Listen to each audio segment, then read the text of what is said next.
evening. My name is Brown Akinona, and this is 60 Minutes.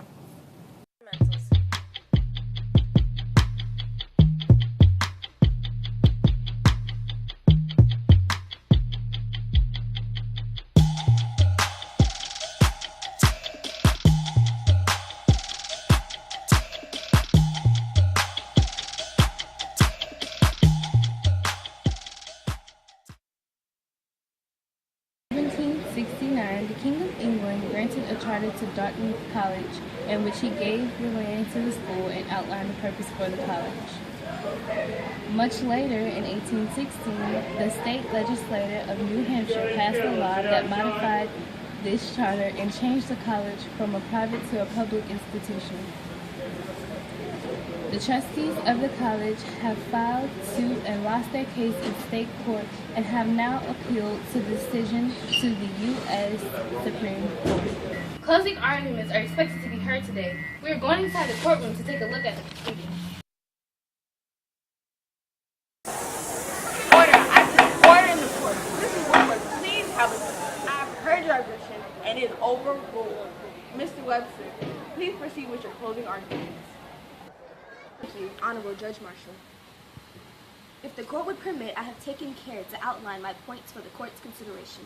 It is Dartmouth's contention that King George III granted a charter to Dartmouth and gave land to the school.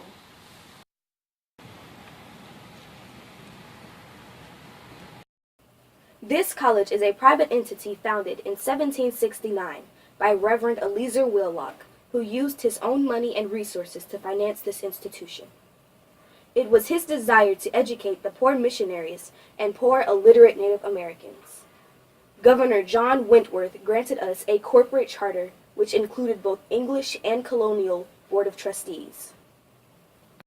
As you know, we suffered some financial hardships during the Revolution, and those mean, ferocious Republicans used this as an opportunity to try to grasp our dearest asset. Against our wishes, in December 1816, the state passed a law and made Dartmouth a public university. Seeing that Reverend Willock created this school with his own money and endowed the trustees with certain rights, the institution and its trustees should not be deprived of the property, immunity, or privileges. It is our contention that this charter, being entered into by agreements among competent parties and under mutual obligation, constitutes a contract in the fullest sense of the law. I pray, Your Honor, that you will force the state to relinquish its hold and allow Dartmouth to continue its mission of education as a private institution. Let my people go! Mr. Woodward, you may take the floor. And esteemed justices, I am a man of few words. I assert that this charter to Dartmouth was given by the British Crown before the Americans sold. The state can choose to do what we wish with this institution. Furthermore, Article 1, Section 10 of the Constitution makes no such allowances for this so-called contract. Oh, I think I'm sitting down now. Mr. Webster, do you have a rebuttal? Yes, Your Honor. May I remind the court of unrestrained legislative power. The decision you make today will not only affect Dartmouth, but the future of all private colleges will be subject to the outlandish notions of politics.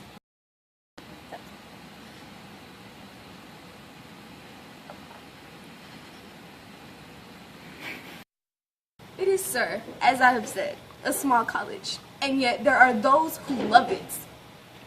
The court will now stand in recess. We will now reconvene at 8 a.m. tomorrow where the court's decision will be rendered.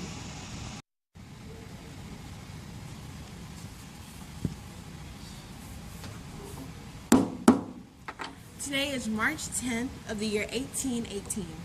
Mr. Webster and Mr. Woodward, the court has considered your arguments and, well, we couldn't reach a decision. So we will see you next year and we will reconvene to render our verdicts on this matter. The court is dismissed. 3 weeks later, many months later. So much later that the old narrator got tired of waiting and they had to hire a new one.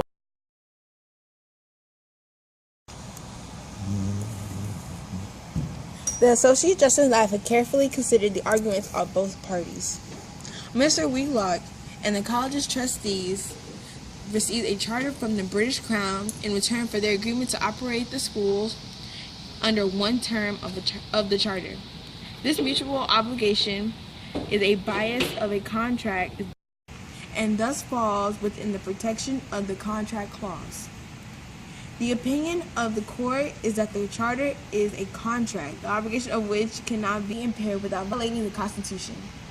Dartmouth College has every legal right to remain as a private institution.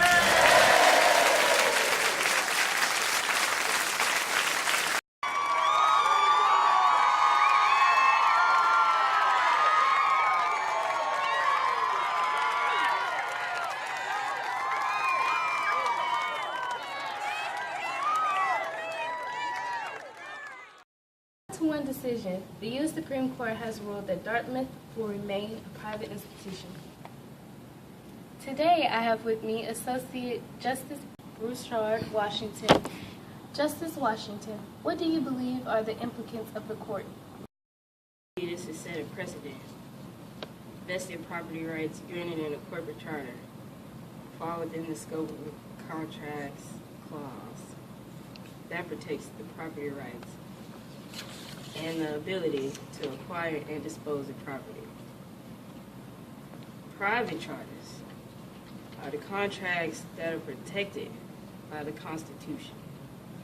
Businesses should be able to function under the terms of their charters with fear of interference by the state. Can you tell us who was the holdout in the 5-1 decision?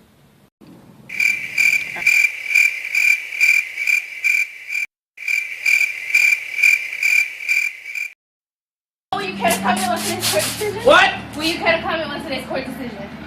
Didn't have an opinion then. Ain't got one now. Back to you. What? This is Brianna Canola, closing for 60 minutes.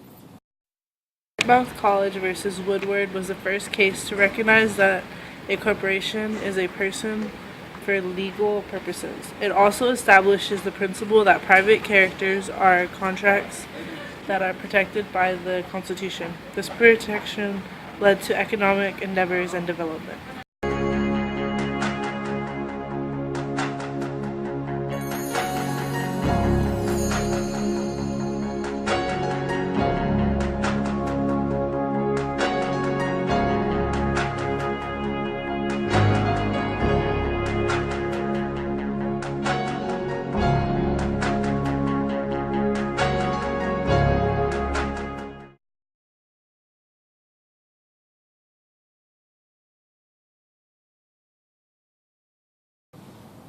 I believe this has set a precedent.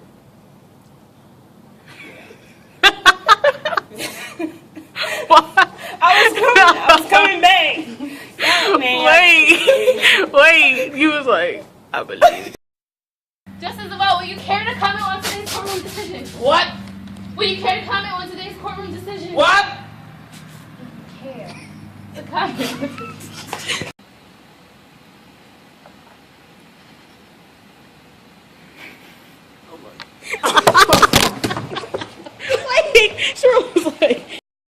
Your Honor, may I remind the court of unrestrained legislative power.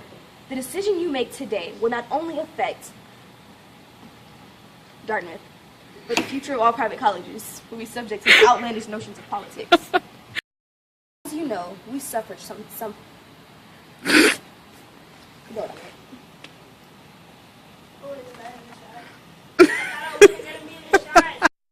I pray, Your Honor, that you will force the state to relinquish its hold and allow Dartmouth to continue its mission of education as a private institution.